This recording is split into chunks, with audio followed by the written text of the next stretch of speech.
세상에 떠도는 기묘한 괴담들. 첫 번째 이야기. 일본 도쿄의 어느 상점가에서 실제로 겪었던 실화괴담. 얼마 전 출장으로 도쿄 무사시노시에 갔었다. 하지만 상대 쪽에 트러블이 발생하여 어쩔 수 없이 출장을 하루 연장하게 됐다. 그날은 쉬기로 했으니 밤에는 상사와 같이 밥이나 먹기로 하고 그때까지 관광이나 할 겸 슬슬 돌아다녔다. 도쿄에 오는 것은 처음이었다. 이런 대도시에 올 일이 별로 없으니 상당히 신선했다. 이곳은 어떤 곳일지 재미있는 곳이 있을까 하는 마음으로 적당히 돌아다녔다. 그러는 사이 아케이드 상점가에 도착했다. 새해가 된 지 얼마 지나지 않았기에 한 해의 개막이라며 상당히 왁자지껄했다. 여기저기 가게가 들어서서 우리 고향과는 비교가 안 될 정도로 성대한 느낌이었다. 보는 것마다 다 신기해서 두리번거리며 여기저기 둘러보았다. 그런데 혼자 주변 사람과 비교해 머리 하나만큼 큰 사람이 비틀거리며 걸어가는 것이 보였다. 저 멀리 있는데도 유난히 눈에 띄었다. 어느 정도 가까이 다가가니 터무니없는 광경이 눈에 들어왔다. 그 남자는 상반신을 드러내고 있었는데 거기서 파란 촉수 같은 게 도다 꿈틀거리고 있었다. 4개 정도의 촉수가 여기저기서 도다 꿈틀대는데 그 움직임이 너무나도 징그러웠다. 차마 눈을 떼지 못하고 나는 남자를 계속 지켜봤다. 점점 남자가 다가오며 얼굴이 보이기 시작했다. 얼굴조차 평범한 인간이 아니었다. 왼쪽 입 끝이 잘린 것처럼 피투성이인데다 목이 꾸깃꾸깃하게 접혀 있었다. 남자가 나를 향해 온다고 생각한 나는 필사적으로 도망치려 했지만 마치 가위에라도 눌린 듯 몸이 전혀 움직이지 않았다. 이대로 죽는 건가? 온몸이 부들부들 떨려왔다. 그런데 가까이서 보니 묘한 것을 알아차렸다. 남자는 나를 전혀 보지 않고 계속 고개를 숙이고 있었다. 그리고 그 순간 남자 앞을 걸어가는 3인조의 남자가 있었다. 그리고 남자의 몸에서 자라난 촉수가 그 셋 중 한 사람을 마구 휘감았다. 꽃무늬 셔츠를 입은 이를 촉수로 휘감으며 남자는 계속 그를 바라보고 있었다. 그러면서 뭔가 중얼대는 것처럼 입이 움직이고 때로는 웃었다. 남자의 상반신은 상처투성이인데다 여기저기 칼로 베인 듯 벌어져 피가 흐르고 있었다. 몇 걸음만 더 가면 나와 그들이 스쳐 지나갈 만한 거리가 되자 3인조가 초밥이 어떠느니 하는 이야기를 나누는 게 들려왔다. 그렇게 온몸을 촉수가 휘감고 있는데도 웃는 소리가 귓가에 울렸다. 남자는 촉수로 감긴 이를 뒤에서 껴안고 있었다. 그러다가 남자와 눈이 마주쳤다. 남자는 희죽희죽 웃으며 나를 보고 있었다. 집게 손가락을 입에 대고 쉬다는 제스처를 하며 남자는 그대로 얽힌 채 걸어갔다. 뒤를 다시 돌아볼 용기는 없었다. 나는 지금 본 게 꿈이라고 스스로를 달래며 곧바로 근처 가게에 들어가 술을 주문했다. 조금이라도 빨리 금방 본 것을 잊고 싶었다. 술 기운 덕분에 담이 커진 덕일까 나는 그대로 아케이드 상점가를 산책한 뒤 상사와 합류해 맛있는 식사를 즐겼다. 하지만 이 사건을 잊는 건 두려움 때문에라도 할 수 없었다. 회사에서 자칭 영감이 있다는 여자 상사에게 이 이야기를 했더니 잊어버려, 너한테 시려고 할지도 모르니까 라며 웃어넘겼다. 아직까지 내 몸에는 별다른 이상이 없다. 하지만 그 남자는 도대체 무엇이었고 그에게 사로잡힌 이는 어떻게 된 것일까? 두 번째 이야기, 냄새. 예전에 제가 학생 시절 이야기입니다. 아르바이트로 다니던 회사 기숙사에서 유령 소동이 벌어진 적이 있습니다. 아르바이트로 입사한 지 1년도 안 되었기 때문에 전 잘 몰랐지만 이전부터 이상한 일들이 자주 벌어졌다고 합니다. 기숙사에 사는 사원 T씨의 방이 특히나 출연율이 높은 모양인지 T씨는 저에게 상담을 자주 해왔습니다. T씨의 상담 내용은 요전에 세수하고 거울 보는데 내 뒤에 엄청 무서운 여자가 서 있는 걸 본 적이 있어. 그 후에 소리를 지르며 돌아봤는데 그 여자가 아직도 있는 거야.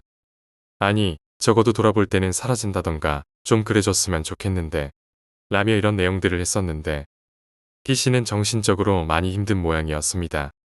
저는 어렸을 적부터 영감이 강해서 흔히 말하는 영이 보이는 사람인데 그렇다고 해서 영을 어떻게 할 수 있는 능력이 있는 것은 아니었습니다. 하지만 업무 중에도 항상 텅 빈 눈을 하고 있는 T씨를 이대로 모른 채 방치하는 것도 너무 잔인한 일이라고 생각해서 아르바이트 동기 제트를 꼬셔서 기숙사에 가보기로 했습니다. 제트는 어렸을 적부터 영적 후각이 강한 사람이었는데 쉽게 말해 영의 냄새를 맡는 사람이었습니다. 이게 무슨 의미인지는 기숙사에서 있던 일과 함께 말해보도록 하겠습니다. 그때 저희가 가보니 T씨는 혼자 있는 게 어지간히 불안했던 모양인지 일부러 밖에 나오면서까지 저희를 맞이해 주었습니다. 저는 기숙사를 본 순간부터 왠지 모를 나쁜 감각에 사로잡혔습니다. 한밤중 순찰차 불빛이 모여있는 장소를 보는 것 같은 그런 이상한 느낌이었습니다. 문득 창문 하나를 보니 닫힌 커튼이 부자연스럽게 걷혔고 그 사이로 작은 얼굴 같은 것이 이쪽을 보고 있는 것 같은 기분이 들었습니다. 저에겐 그것이 가까이 오지 말라고 경고하는 것처럼 느껴졌습니다. 하지만 억지로 밝게 대해주는 T씨를 보니 이 사실을 말하지 못하고 그저 지켜볼 수밖에 없었습니다. 저는 같이 온 Z를 보면서 그러니까 어때 뭔가 느껴져? 라고 말하자 Z는 아니 딱히 없는데 일단 들어가 볼까? 라고 대답하자 T는 반색하면서 그래 술도 사놨어 들어가자 라고 말을 해왔습니다. 솔직히 저는 오늘은 그만두자라고 말하고픈 기분이었으나 술이 약한 편인 T씨가 술을 준비해뒀다는 말에 퇴로가 막히고 말았습니다. T씨 방에 가까워질수록 나쁜 예감은 더욱 커졌습니다. 역시나 아까 커튼이 걷힌 그 방이었습니다. 술을 마신다고 기분이 좋아질 리는 없지만 담력을 키우는 기분으로 마시면서 아무렇지 않게 커튼을 원래대로 돌려놓았습니다. T씨 말에 의하면 밤에 잘 때가 가장 무섭다고 합니다. 최근엔 제대로 잠을 자지도 못했다고 합니다.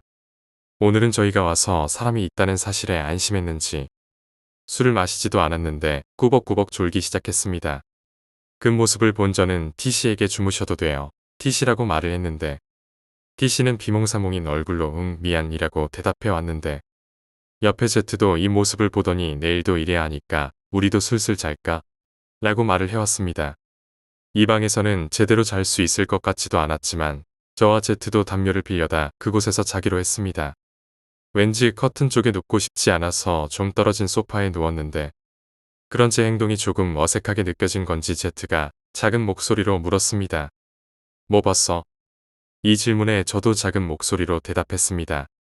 이 방에 들어오기 전에 엄청 기분 나쁜 걸 봤어. 너는? 이 질문에 Z는 딱히 없다니까 난 원래 보지도 못해. 그냥 냄새나 맡는 정도인데 아무 냄새도 안 나. 이런 대답을 해왔는데 이 말을 들은 저는 몇 번을 들어도 잘 이해가 안 돼. 그거 있잖아. 유령이나 귀신은 대체 어떤 냄새야? 이 질문의 Z는 유령이나 귀신마다 달라. 한 가지 말할 수 있는 건 인간에게 나는 냄새가 아니라는 것 정도. 맡아보면 딱 그 생각 들어. 이 대답에 무슨 시체 냄새 같은 게 나는 건가? 라는 생각을 했습니다. 그러다 어느새 갑자기 방에 불이 꺼져 있다는 사실을 알았습니다. T가 혹시 자다가 일어난 건가? 잔 것 같지는 않은데 몸 방향을 바꾸며 주변을 살펴보려고 하는데 기묘한 소리가 들려오기 시작했습니다. 찰싹찰싹 하는 소리가 낮은 곳부터 들려왔습니다. 바닥에 손이 부딪히는 소리인가? 뭔가가 바닥을 기는 것 같기도 한데 이렇게 생각하던 중 기어오는 소리의 리듬이 빨라졌고 그와 동시에 몸이 맹렬하게 무거워졌습니다. 가위 눌림과는 좀 다른 눈을 뜨는데도 안간힘을 써야 하는 상태였습니다. 결국 눈을 뜨는데 성공했는데 제가 본 것은 제 가슴 위에 정절을 하고 있는 여성이었습니다. 옛날 아이돌이나 입을 만한 노란색의 화려한 의상이었는데 몸은 특별히 이상한 점은 없었습니다. 하지만 머리가 야구공 정도의 작은 사이즈였고 머리에서 두개골을 빼고는 매우 깡마른 듯한 모습의 체형이었습니다. 결국 역시나 보통 사람의 모습은 아니었습니다. 결코 인간이 아닌 여성의 얼굴이 가까이 다가오기 시작했습니다. 저는 절박한 목소리로 제발 알아채라고 빨리 일어나봐. 이렇게 불렀는데 자다가 그 말을 겨우 들은 건지 Z는 왜? 뭐야? 구린내 나네. 있구만. 이거 뭔가. Z는 냄새를 맡으며 이쪽으로 다가왔습니다. 귀신과 같이 있는 상황에서 보이지 않는다는 건 거의 무적에 가깝다고 생각합니다.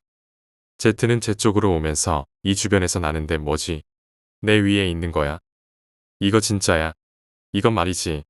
뭐라고 해야 하나? 펫숍에서 나는 것과 비슷한 냄새인데 속과의 동물인가? 그렇게 대단한 영이 아닐지도. 혹시 이 부분이 머리인가? 인간이 아닌 부분은 냄새가 구리구만. 얘 엄청 이상하게 생겼지? 뭘까? 햄스터는 아닌데. 거북이가 먹다 남긴 먹이가 수조 밑에 쌓여있는 건가? 이렇게 계속 말을 해왔는데 저는 이제 됐어. 없어졌어. 라고 대답했습니다. Z가 냄새를 분석하고 표현할 때쯤이면 이유는 알 수 없지만 대부분의 영은 모습을 감추고 스스로 사라집니다. 또 여성 유령은 더 빨리 금방 모습을 감추는 경향이 있었습니다. 유령이라고는 해도 누군가 자신의 냄새를 맡는 게 충격으로 다가온 건지 그날 이후로 유령은 2번 다시 나타나지 않았습니다.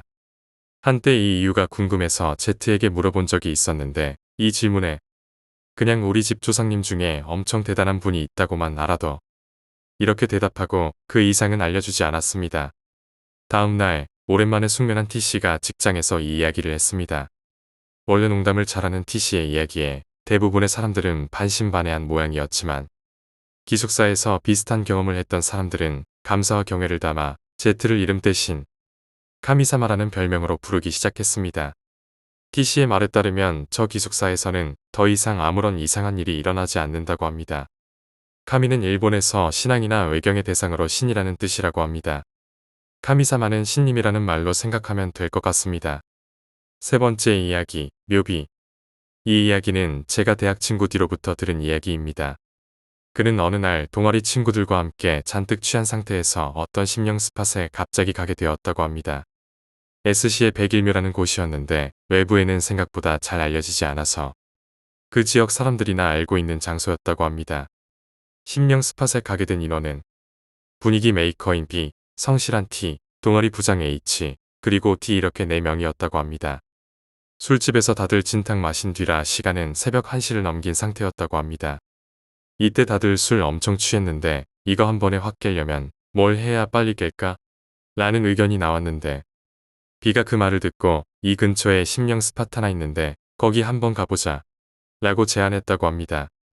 그곳까지 거리는 술집에서 차로 약 40-50분 정도 떨어진 곳이었습니다. 그렇게 술을 마시지 않았던 T가 운전대를 잡고 백일묘를 향해 출발했다고 합니다. 저도 대낮에 한 번 정도 근처를 지난 적이 있었는데 그곳은 산 중턱에 있는 곳이라 심야가 되면 자가용도 거의 다니지 않는 장소였다고 합니다. 그리고 이 백일묘에 유래가 있다는데 이 백일묘는 아주 깔끔하게 10-10개의 묘비가 서 있는 장소였다고 합니다. 다만 깔끔한 건 배치만 그런 거고 기본적으로 장기간 방치된 곳이기 때문에 꽤 지저분한 묘비라고 합니다. 이때 극히 드물게 10번째 열 끝에 11번째 묘비가 서 있는 경우가 있다고 합니다. 그걸 직접 봤다는 사람이 많아서 그 지역에서는 어느샌가 백일묘라는 호칭이 정착되었다고 합니다. 이게 백일묘라는 이름이 이곳에 붙게 된 유래라고 합니다. 게다가 전 실제로 할머니께 그곳에 가지 말라는 이야기를 어렸을 때부터 자주 들었었습니다. 그 이유는 할머니께 들어보면 나름의 사정이 있는데 101번째 묘비를 본 사람은 반드시 죽는다. 죽지 않는다면 본 사람이 죽을 때까지 평생 불행이 따르게 된다. 여러 가지 말씀을 할머니께서 해주셨습니다. 소문에 의하면 101번째 묘비를 보게 되면 그 묘비에는 자신의 이름이 새겨져 있다고 합니다. 술에 취했다고는 하지만 이런 좋지 못한 얘기가 있는 장소에 D군과 그 일행들이 술에 취한 채 가게 된 것입니다.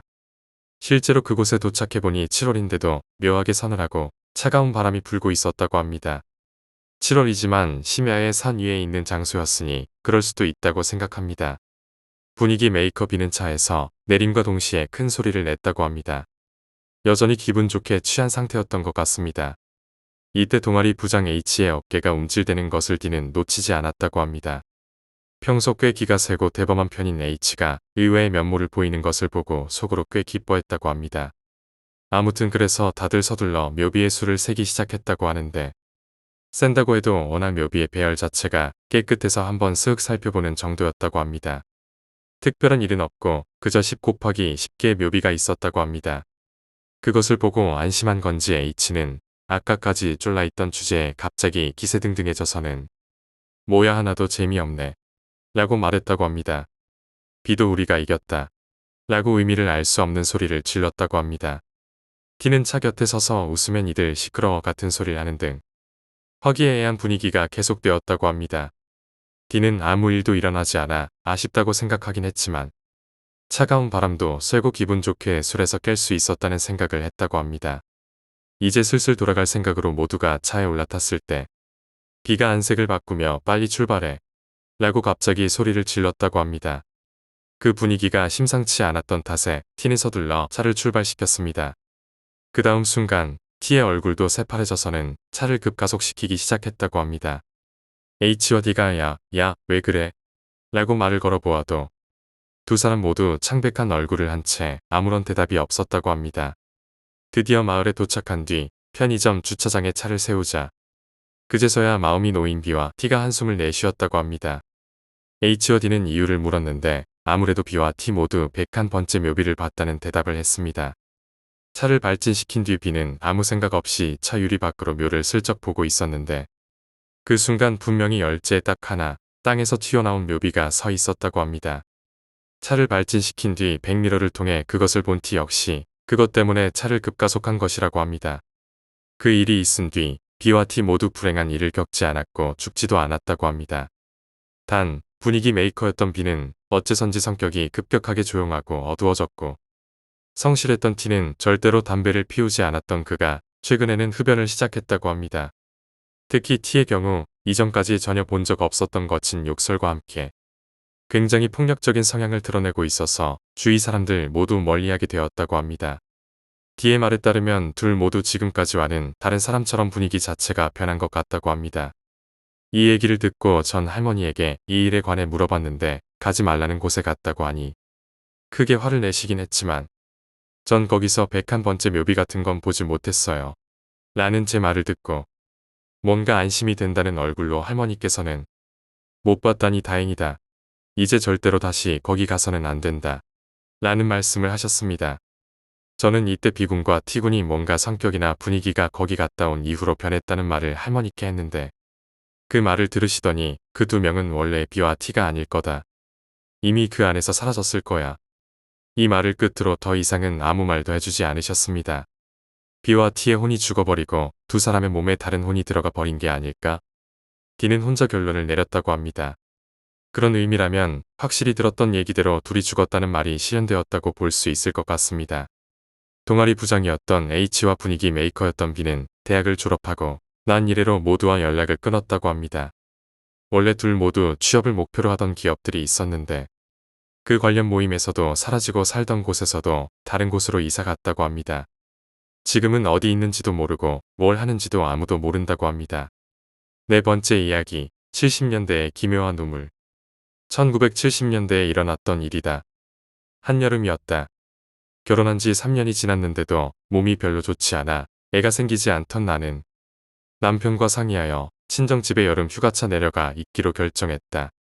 때마침 엄마가 전화를 하여 잠시 내려와서 집 좀 봐달라는 얘기를 하셨고 나에겐 이야기도 하지 않은 채 이사를 했다는 말씀도 하셨다. 내 몸을 생각해서 비밀리에 이사를 한 것이지만 내심 기분이 좋지는 않았다. 남동생도 누나 몸이 좋지 않으니 말하지 말라고 했으며 이사 후 바로 내겐 알리지도 않고 군대를 가버리고 말았다. 난 엄마에게 섭섭하다고 말하긴 했어도 고마운 마음을 금할 수 없었다. 엄마의 얘기로는 전에 살던 마을의 친한 분이 수연을 베푼다고 하셔서 3일 정도 집을 비우시는데 그동안 잠시 몸도 휴양할 겸 내려와서 집도 보고 쉬라는 말씀이셨다. 남편도 동의했고 내가 내려가 쉬는 동안 여름 휴가를 받아서 내려오겠다는 얘기를 했다. 경기도라 그리 멀지도 않았기 때문에 그냥 나 혼자 내려가기로 결정했다.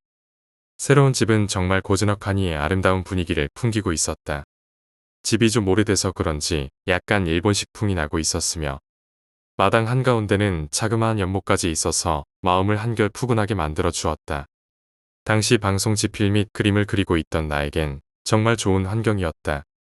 게다가 집 내부는 현대식에 맞게 화장실 등이 실내에 들어가게 인테리어를 해놔서 재래식 화장실의 불결감을 가지고 있던 신식 여성인 내겐 아주 적합한 환경을 제공해주고 있었다.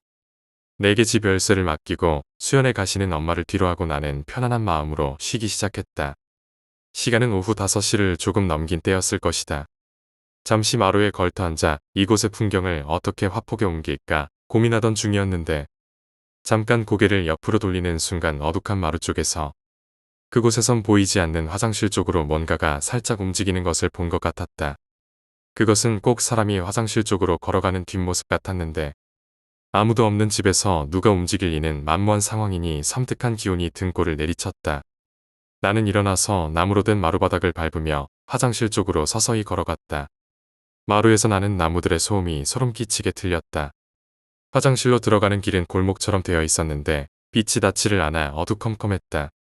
문 앞에 선 나는 문에 귀를 대고 인기척을 느껴보려 하였다. 그러나 안에서는 고무 파킹이 완전히 물리지 않은 수도꼭지에서 떨어지는 물방울 소리만이 들렸다.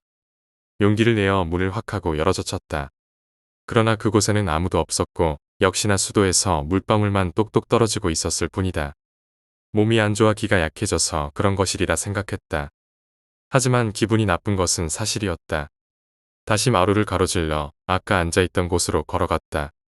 막 앉으려는 찰나 내 옆눈으로 분명히 뭔가 하얀 물체가 마당 뒷곁으로 사라지는 것을 보았다. 나는 겁이 났지만 일어나서 바로 그곳으로 뛰어가 보았다. 그러나 그 막다른 고된 쥐새끼 한 마리 보이질 않았다. 머리가 어지러질해지는 느낌이었다. 내가 정말 아픈 걸까? 귀신이라는 존재를 내가 보게 되는 건가? 그런 생각이 자꾸 떠올랐다. 무서웠다. 하지만 내가 나의 몸 상태를 누구보다 잘 아니까 이런 생각이 들었다.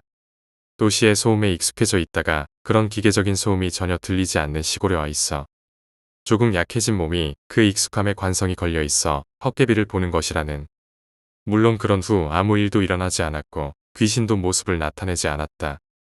해가 지고 밤이 되기까지는 저녁을 해먹고 시간을 보니 8시 반이 조금 넘고 있었다.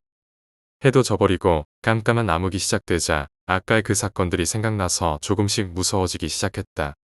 일부러 텔레비전을 크게 틀어놓고 책을 보고 있었는데 9시가 조금 넘자 하늘에서 조금씩 천둥 소리가 들리기 시작했다. 비가 오려는 것 같았다. 나는 일어나서 창문들을 모두 닫고 현관문을 자물쇠로 잠갔다. 그리고 화장실을 비롯해서 4개의 방을 모두 돌아다니며 혹시 누군가 있나 하는 노파심으로 조사를 했다. 물론 아무도 없는 것은 기존 사실이었고 말이다. 안심한 나는 다시 앉아서 텔레비전을 틀어놓은 상태로 책을 보기 시작했다. 얼마나 지났을까? 밖에서 비가 쏟아지는 소리가 들렸다. 장마도 다 지났는데 무슨 비람. 투덜거리며 책을 덮는데 번쩍하고 하늘이 밝게 빛나더니 바로 위에서 천둥 소리가 났다. 얼마나 소리가 컸는지 혼이 다 빠져나갈 지경이었다. 혼자 비명을 지르며 깔고 있던 이불을 뒤집어 썼다. 그 순간 퍽 하는 소리와 함께 모든 것이 깜깜해져 버렸다. 정전이 된 것이다. 이 무서운 상황에서 말이다. 엄마는 왜 이런 집으로 이사를 오셨을까 하는 원망이 마음속으로 밀려왔다. 빗소리가 미친 듯이 세게 귓가를 때려왔다. 빗소리를 빼면 다른 소린 아무것도 들리지 않는 것 같았다. 아니 실질적으로 정말 조용한 상황이었다. 그 종시계가 11시를 알리는 종을 쳤다. 잠시 후 어둠이 익숙해진 후에 초를 찾아봤으나 마 기사가 끝난 뒤라 눈에 띄질 않았다. 초를 찾을 때를 대비해서 유엔 팔각성량을 머리맡에 놓고 나는 잠을 자기로 결정했다. 그런데 갑자기 어디선가 다듬이 소리가 들리기 시작하는 것이었다. 누군가 박자에 잘 맞추어 다듬이를 두드리는 소리가 났다. 그것도 집안에서 들리는 소리 같았다. 등줄기로 소름이 쫙 훑고 지나갔다. 이 한밤중에 웬 다듬이 소리인가. 나는 몸을 일으켜 성냥통을 들고 마루로 나갔다. 마루에 나가니 그 소리가 더 크게 들렸다. 너무 무서웠다. 나는 성냥을 하나 켜고 방마다 둘러보기 시작했다. 하지만 어느 방이건 다듬이를 두드리는 사람은 보이지 않았다. 그 소리는 꼭 어딘지 방향을 알 수 없는 다른 차원에서 들리는 소리 같았다. 나는 얼른 방으로 들어와 문을 잠가버렸고 그렇게 울리던 다듬이 소리는 30분 정도가 지속되었다. 미칠 것만 같았다. 빗소리와 천둥소리와 다듬이 두드리는 소리. 그 소리가 옆집에서 들리는 것이라 스스로 위안한 나는 소리가 그친 후 억지로 잠을 청하기로 했다. 괴종시계가 12시를 알렸다. 이불에 누워 빗소리와 천둥소리를 들으며 억지로 잠을 청하려는 찰나였다. 마당 가운데에 있는 연못에서 나는 소리가 분명했다. 누군가 비가 쏟아지는 연못가에서 장난을 치는 소리임에 틀림없었다. 무서웠다. 하지만 그냥 넘길 수는 없는 문제이니까 나는 일어나서 마당으로 향하는 방의 쪽창을 열었다. 연못가에 누군가 앉아 있었다. 어둠에 익숙해진 눈에 분명히 보이고 있었다. 누가 이 비 내리는데 남의 집에 들어와 연못가에 앉아 있다는 말인가. 그것도 이 한밤중에. 그 사람은 하얀 한복을 입고 쪼그리고 앉아서는 두 손바닥을 쫙 펴고 연못을 향해 내리치고 있었다. 그럴 때마다 물이 튀어오르는 것이 느껴졌다. 번개가 번쩍이자 그 모습 또한 선명하게 순간적으로 보였다. 그것은 내가 생각하던 귀신이었다. 소복을 입고 머리를 풀어헤치고 난 기절할 것만 같았다. 지금 생각해보니 그 어두운 데서도 모습을 뚜렷이 볼 수 있었던 것은 그 여자 주위로 뭔가 희뿌연 빛이, 아주 기분 나쁜 빛이 둘려 있었던 것 같다. 그 여자는 계속 그 짓을 반복했다. 난 기절할 것 같은 두려움에 어서 창문을 닫으려고 했다. 그 순간 그 여자가 고개를 내 쪽으로 휙 하고 돌리는 것이 아닌가. 나도 모르게 소리를 지르며 창문을 닫았지만 나는 똑똑히 보았다. 그 여자의 눈을. 얼굴 윤곽은 잘 안 보였지만 눈만은 정확히 아직도 기억이 난다. 아무것도 없는 텅 빈 것 같은 퀭한 두 개의 눈이. 나는 창문을 얼른 닫고 이불 속으로 들어갔다. 이불을 뒤집어 쓰고 숨을 헐떡이며 공포에 떠는 내 모습을 느낄 수가 있었다. 죽을 것만 같았다. 그러다가 어쩐 일인지에 아무 기억이 나질 않았다. 아마 기절한 것이 틀림없으리라. 괴종시계가 2시를 알리는 종이 치는 소리가 들렸다. 머리가 많이 아팠고 이불 속으로 얼굴까지 넣고 누워있는 상태라 땀으로 흠뻑 젖어 있었다. 비는 여전히 미친 듯이 퍼붓고 있었다. 제일 먼저 이불 속에서 귀를 기울인 것은 그 철퍼덕대는 소리인데 다행히 아무 소리도 들리지 않았다. 아침은 언제 오는 것일까? 나는 그리도 안도의 한숨을 내쉬며 이불 밖으로 얼굴을 내밀었다. 온몸이 땀범벅이었다. 이불을 발밑까지 걷어낸 나는 요일을 느꼈다. 화장실을 가긴 가야겠는데 다리에 힘이 하나도 없고 너무 무서웠다. 하지만 나가야지 생각한 나는 방문 쪽을 바라보았다. 처음에 설명을 하진 않았지만 문은 미닫이 문이었고 아까 분명히 잠가 놓은 상태였다. 그런데 누가 들어와 있는 것이 아닌가. 들어와서 가만히 서 있는 것이었다. 아까의 공포가 스멀스멀 온몸을 훑었다. 나는 눈을 가늘게 뜨며 혹시 옷을 걸어놓은 게 아닌가 자세히 살펴보았다. 하지만 그것은 옷이 아니었다. 아까 연못가에서도 있었고 지금 생각해보니 해지기 전 화장실 쪽에도 있었고 뒷곁 쪽에도 있었던 그 여자였다. 번개가 번쩍였다. 그 여자의 모습이 순간이지만 내 눈에 각인되었다. 머리를 풀어헤치고 소복을 입고 물을 뚝뚝 흘리며 서 있는 그 여자. 아무 말도 하지 않고 가만히 서서 놔도 그 무엇도 아닌 어딘가를 응시하는 여자. 그러나 느낄 수 있는 것은 나를 바라보는 시선의 느낌. 난 아무것도 할 수 없었다. 그냥 이불 위에 앉은 채 바지와 이불에도 오줌을 싸버리고 말았다. 잠옷과 이불이 흠뻑 젖어갈 때쯤 내 뇌리를 스치는 것이 있었다. 귀신은 분명 밤중엔 불빛을 싫어할 것이다. 난 손을 뻗어 유엔 팔각성 양통을 집어들었다. 그리고 손에 잡히는 대로 떨리는 손으로 성냥을 꺼내어 한꺼번에 불을 붙였다. 한 개가 아닌 여러 개의 성냥이 합쳐져서 불이 붙자방하니 환하게 밝아졌다. 그때였다.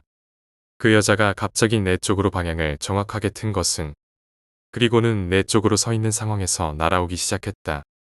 또한 그 여자는 무슨 영화에서 클로즈업 되듯이 점점 커지면서 굉장한 속도로 나에게 다가오더니 내 바로 눈앞에서 퍽 하고 사라져 버리는 것이 아닌가. 나는 미친 듯이 소리를 지르면서 펄떡펄떡 뛰었던 것 같고 그대로 기절해 버린 것 같다. 기절하는 내 귓가에 들려온 것은 다시 시작된 다듬이 두드리는 소리. 내가 깨어났을 때는 이미 오전 10시가 지나고 있었다. 하지만 그렇게 누워 있을 수가 없었다. 나는 얼른 일어나 집안 열쇠를 챙긴 다음 그 집을 죽어라 하고 빠져나왔다. 아직 조금씩 비가 내리고 있었지만 곧 그칠 것 같았다. 우산도 못 쓴 채 얼른 옆집을 찾아갔다. 문을 두드리자 아주머니가 나왔다. 내 생각에는 그 집이 바로 옆집이었는데도 아마도 50m 이상은 떨어져 있었던 것 같다. 그러니 내가 소리를 질러대도 못 들었을 것이고 빗소리도 한몫했을 것이다. 아주머니, 제가 사정이 있어서 그런데 저 집이 저희 집이거든요. 제가 지금 서울을 가봐야 할 것 같아요. 저 집 할머니 돌아오시면 열쇠 좀 전해주세요. 아마 내일 모레쯤 오실 거예요. 그 아주머니는 알았다고 했고 고맙다는 인사를 한 후 돌아서는데 한마디를 던졌다. 그런데 어제 웬 다듬이는 그렇게 밤새 두드렸어요. 다듬이? 그럼 그 소리가 내가 들은 환청이 아니었단 말인가? 나는 서울로 올라와서 엄마에게 전화가 오기만 기다렸다. 이틀 후 전화가 왔다. 난 엄마에게 내가 돌아오게 된 자초지종을 설명했다. 엄마가 내가 몸이 약해 그런 것이라고 할 줄 알았던 나는 뜻밖의 얘기를 들었다. 나만 그런 게 아니었구나. 이산 후로 자꾸 집안에 혼자 있으면 뭐가 있는 것 같고 밤마다 흉측한 꿈의 가위에 나도 처음엔 몰랐는데 자꾸만 그래서 말이지. 나만 그런 줄 알았는데 그게 아닌가 보다해. 그리고 얼마 안 있다 엄마는 다시 이사를 하게 되었다. 그 집이 무슨 사연이 있는지, 그 귀신이 무엇이었는지 지금도 나는 절대 알고 싶지 않다. 하지만 난 평생을 그 공포스러웠던 추억을 간직하고 살아가야 한다는 것이 무척 슬플 뿐이다. 다섯 번째 이야기, 알 수 없는 여성. 당시 나는 고등학교 1학년. 17의 나이에겐 어딘지 모르게 세상이 새롭고 작은 일에도 호기심과 충동이 넘치던 그런 시기였다. 그날도 평소와 다름없이 하루를 마무리하고 잠자리에 들려 했는데 유난히 잠이 오지 않던 밤이었다. 시계 바늘이 자정을 넘어서 새벽 1시를 가리킬 즈음 불현듯 머릿속에 하나의 생각이 떠올랐다. 아이스크림이나 하나 먹고 올까? 이른 아침 학교 가는 것과 학원 숙제에 찌든 내 일상 속에서 그 충동은 일종의 작은 반항이자 자유처럼 느껴졌다. 나는 망설임 없이 얇은 트레이닝복 차림으로 집을 나섰다. 집 근처 도보로 2분 거리에 있는 작은 슈퍼. 항상 익숙하게 오가던 곳이라 밤이든 새벽이든 전혀 겁이 나지 않았다. 거리는 고요했다. 인적이 드문 시간. 가로등 불빛 아래 도로는 마치 멈춰있는 것처럼 정적에 휩싸여 있었다. 슈퍼는 의외로 불이 환하게 켜져 있었고 아이스크림 냉장고엔 익숙한 제품들이 줄지어 놓여 있었다. 나는 두세 개쯤 되는 아이스크림을 골라 계산을 마치고 무심하게 포장지를 뜯으며 다시 집으로 발걸음을 돌렸다. 아이스크림의 차가운 단맛이 입안에 퍼지는 그 순간 그저 평범한 새벽 산책이 될 줄 알았다. 하지만 문제는 그 슈퍼에서 집으로 돌아오는 길 중간에 생겼다. 정확히 말하자면 우리 아파트 단지 입구 쪽 1층 화단과 베란다들이 줄지어 있는 그 구역에서 그곳은 구조상 아파트의 중앙 엘리베이터가 들어간 홈이 움푹 들어가 있고 그 양옆으로는 각 세대의 베란다들이 줄지어 있으며 그 아래쪽은 나무와 잡풀이 뒤엉켜 있는 작은 화단 같은 공간이 펼쳐져 있다. 낮에도 잘 쳐다보지 않는, 관심이 가지 않는 구석진 공간.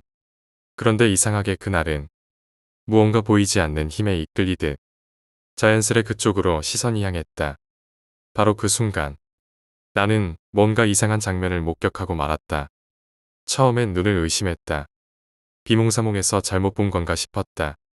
하지만 내 눈앞에 펼쳐진 광경은 너무나도 선명했다. 어렴풋한 가로등 불빛 아래 그 어둡고 움푹 들어간 엘리베이터 홈의 벽 쪽. 그러니까 1층과 2층 사이의 그 그늘 속에 어떤 여자가 서 있었다. 긴 생머리를 어깨 아래까지 늘어뜨리고 보라색 계열의 나시 원피스를 입고 있었던 그녀. 나이는 대략 20대 초반에서 중반 정도로 보였다. 표정은 아무런 감정도 느껴지지 않는 무표정. 그녀는 몸을 벽에 바짝 붙인 채 마치 숨바꼭질을 하듯 움직이지 않고 서 있었다. 내가 걸어가고 있는 방향을 향해 그녀의 눈동자만이 천천히 아주 또렷하게 나를 따라오고 있었다. 어느 누구와도 시선을 피하지 않은 채 분명히 나를 보고 있었다.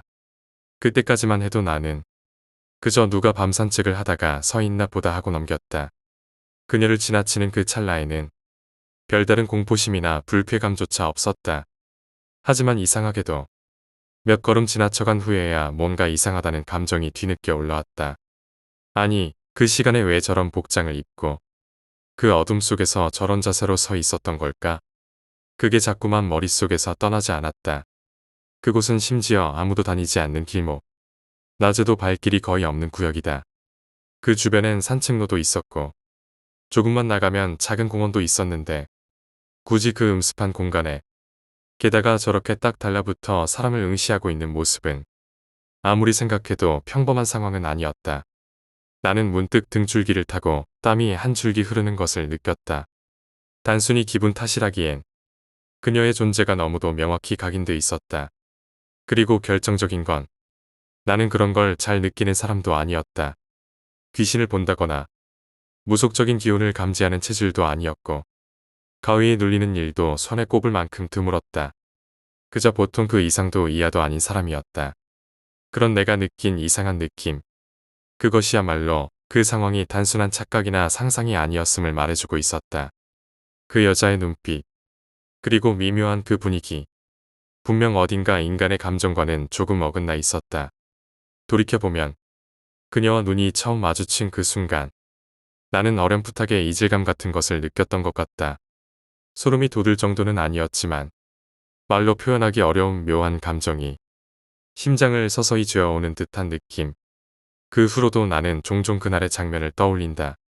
그 여자는 과연 사람이었을까?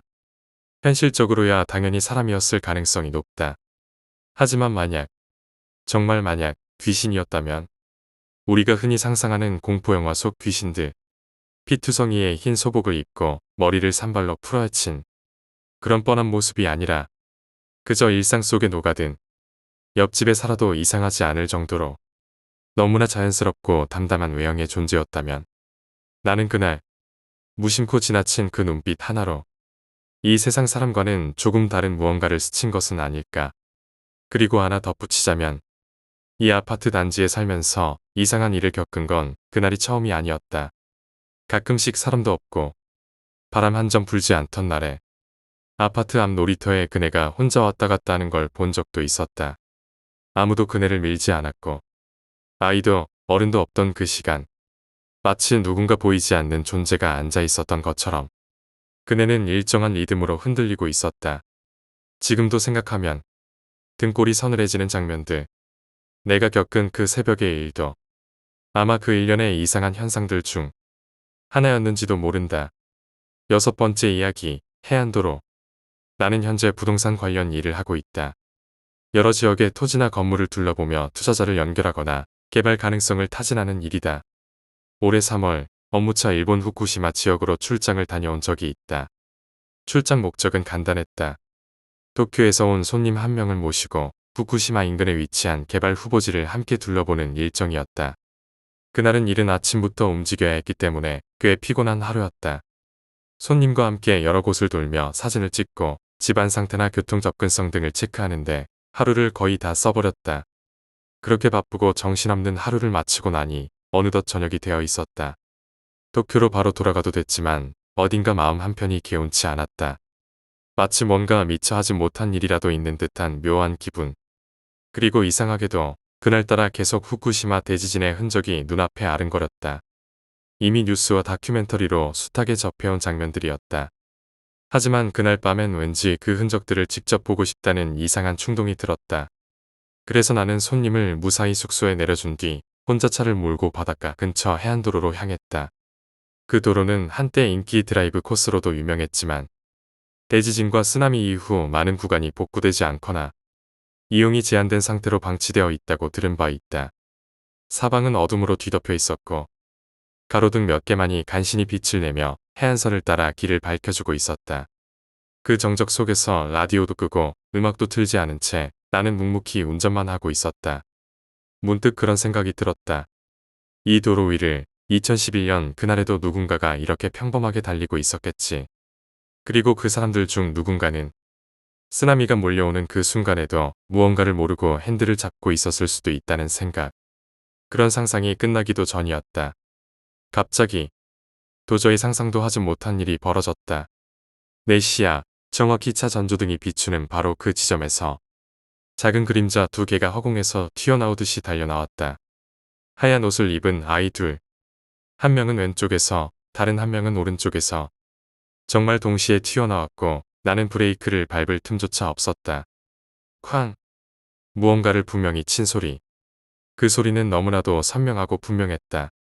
충격과 동시에 나는 눈을 질끈 감았다. 심장이 멎는 줄 알았다. 머릿속이 하얘지고 시간 감각이 완전히 사라졌다. 차가 멈춰선 뒤에도 몇 초 동안 나는 아무 움직임도 하지 못했다. 죽었겠다. 그 생각이 먼저 들었다. 어린아이 둘. 내가 운전하던 차에 치여서 지금쯤 도로 위에 쓰러져 있겠지. 손과 발이 떨렸다. 식은땀이 목 뒤로 흘러내렸고 나는 속으로 울고 있었다. 눈앞이 흐릿했고 숨도 잘 쉬어지지 않았다. 솔직히 말하자면 도망치고 싶었다. 도쿄로 그냥 차를 몰고 돌아가 버릴까.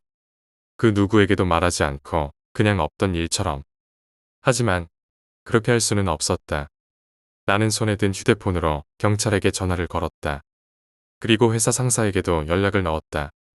정신이 너무나도 혼미했기 때문에 내가 무슨 말을 했는지 기억도 나지 않는다. 잠시 후 경찰이 도착했다. 처음엔 상황 파악이 되지 않아 경찰관도 당황한 기색이었다.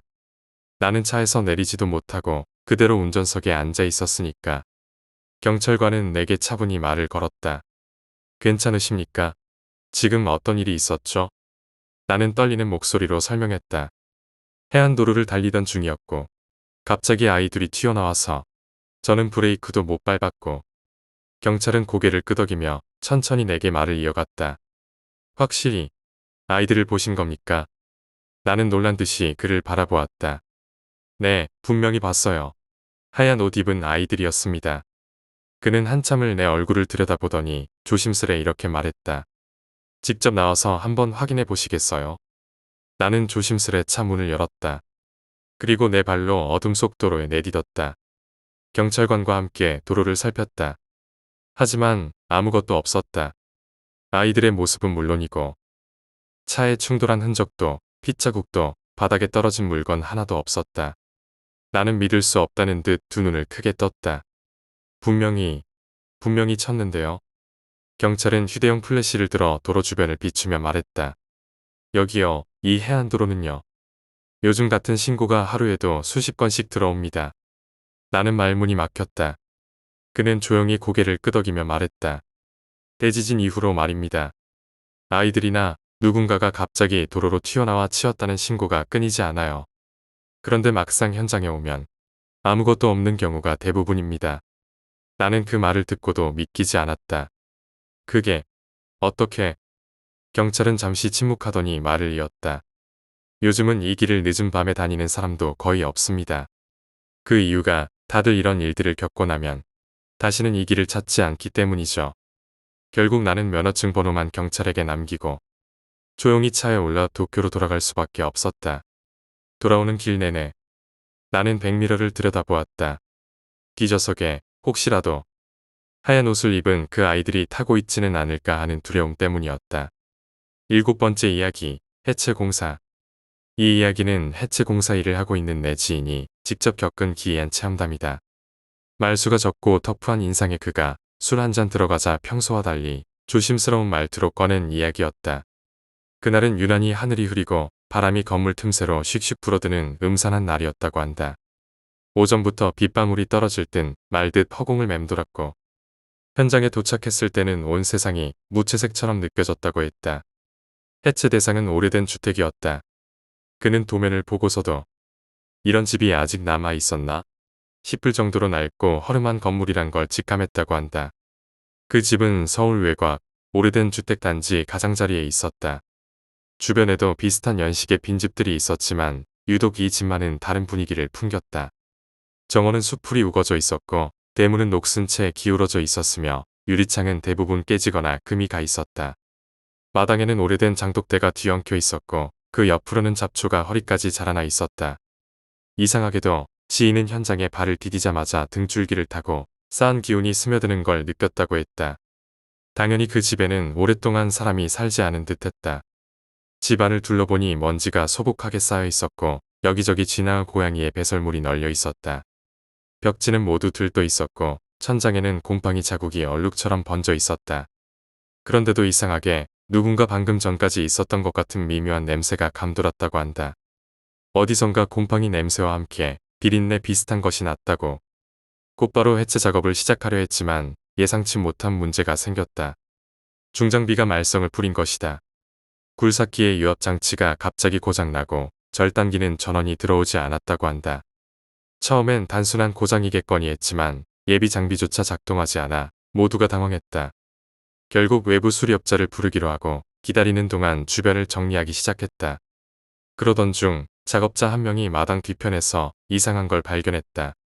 잡초 더미를 걷어낸 곳에 낡은 우물이 하나 숨어 있었던 것이다. 그 우물은 아무리 봐도 그냥 평범한 게 아니었다. 일단 겉으로는 꽤 오래된 구조물처럼 보였지만 입구가 콘크리트로 단단히 봉인되어 있었고 위에는 두껍고 무거운 철제 뚜껑이 덮여 있었다. 철판에는 군데군데 녹이 슬어 있었고 표면에는 알 수 없는 긁힌 자국이 남아 있었다.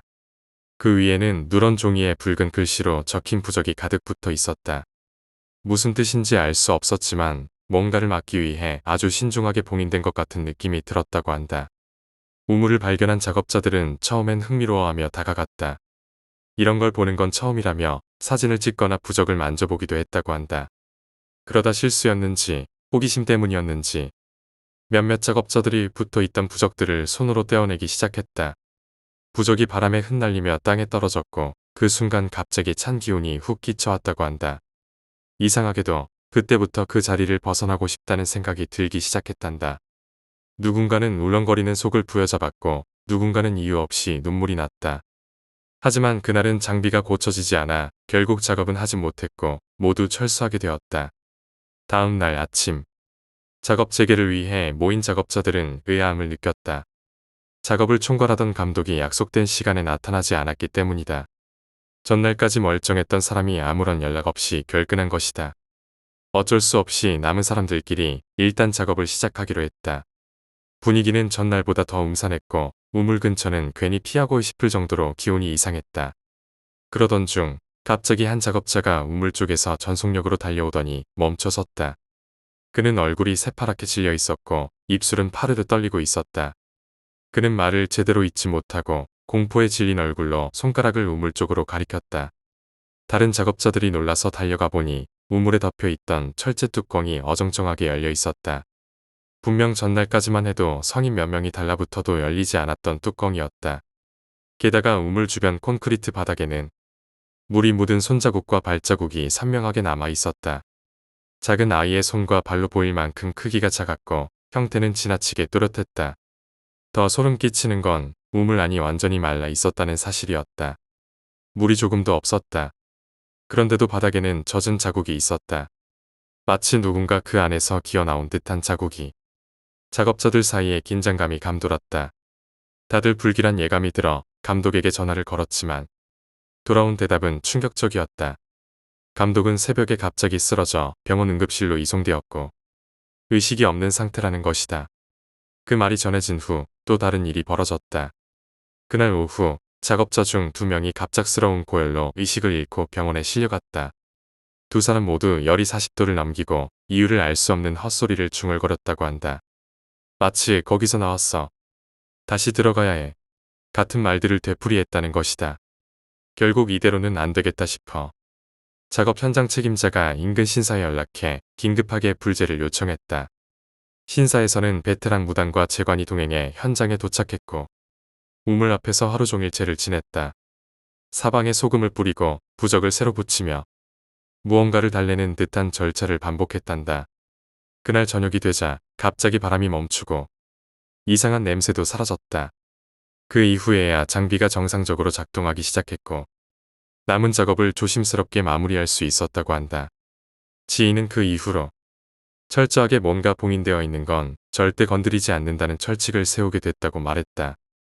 그의 말에 따르면 그 우물은 누군가가 무언가를 막기 위해 애써서 봉인한 것이었고 그걸 괜한 호기심으로 건드린 대가를 너무나 혹독하게 치른 셈이라고 했다.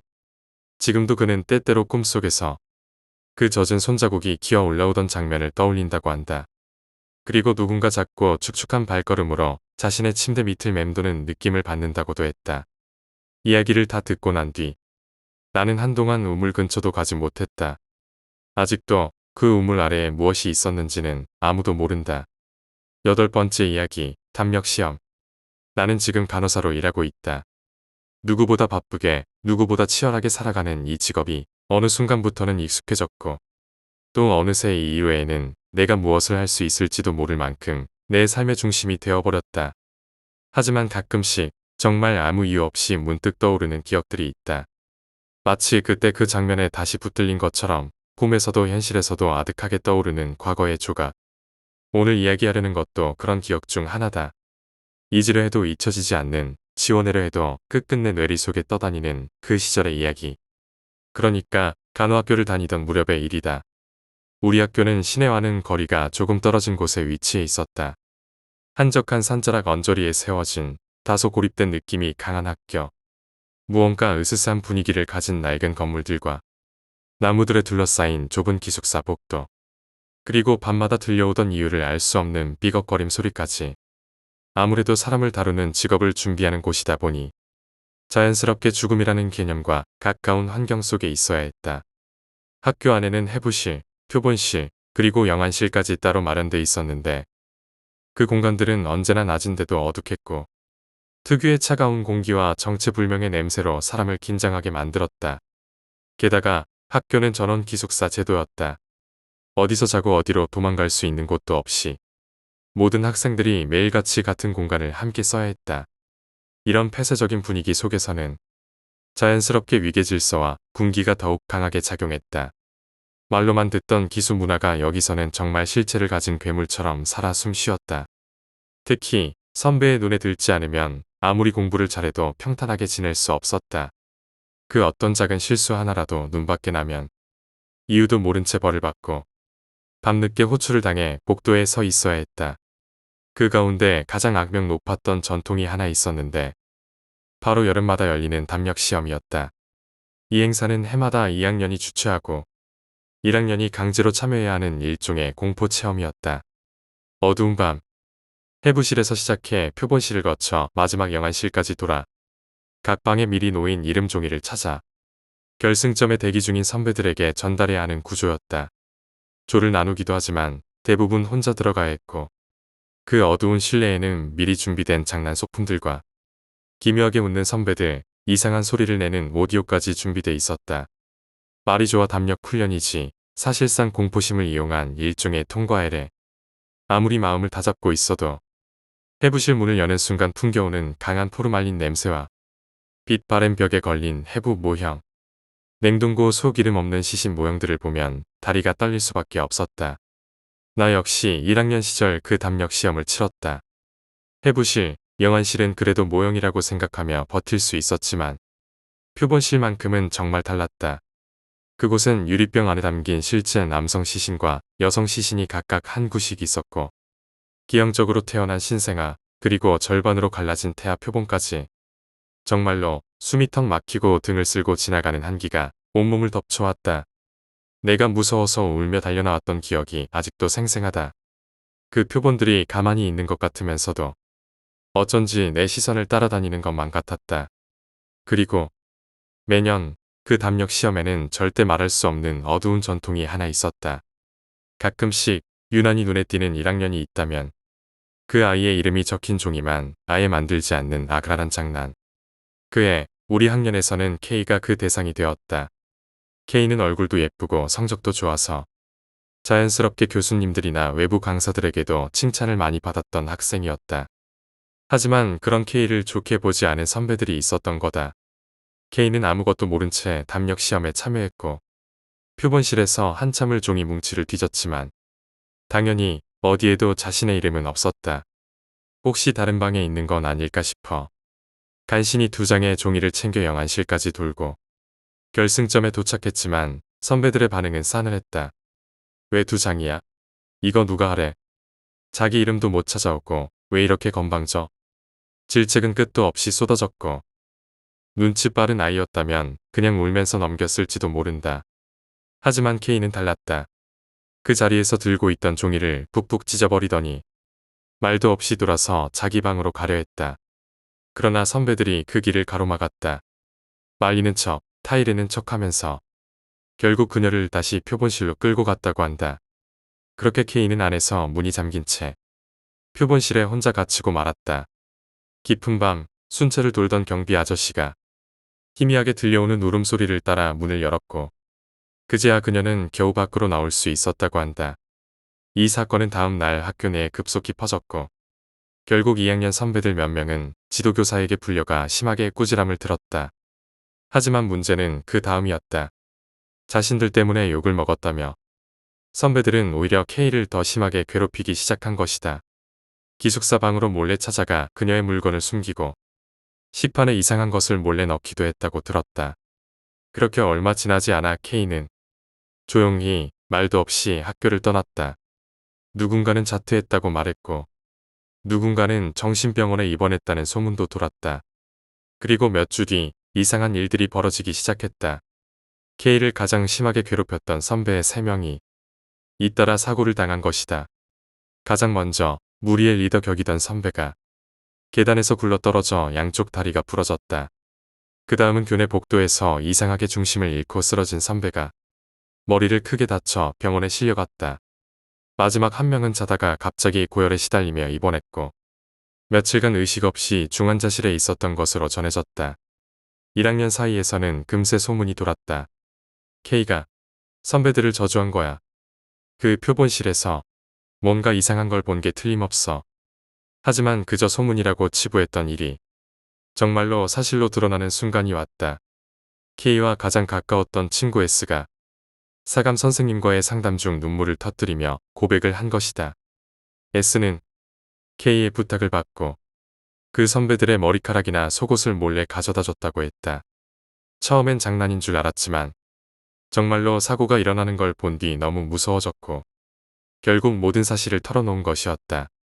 결국 학교 측에서는 사감과 해당 선배들 그리고 교사까지 동행해 K의 집으로 직접 사과를 하러 갔다. 그런데 그곳에서 만난 K는 예전의 모습이 아니었다. 말라붙은 얼굴, 앙상하게 뼈만 남은 팔, 그리고 비정상적으로 검게 패인 눈밑과 어딘가 텅 비어있는 눈빛. 그녀는 가만히 앉아 그저 사람들을 노려보기만 했다. 그 이후로 우리 학교의 담력 시험은 완전히 금지되었다.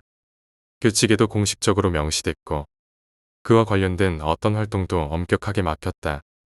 하지만 아직도 가끔 복도 어귀에서 혹은 표본실 유리창 너머에서 누군가가 나를 지켜보는 듯한 느낌이 들곤 한다. 그 눈빛은 어쩐지 그날 마지막으로 본 K와 닮아 있었다.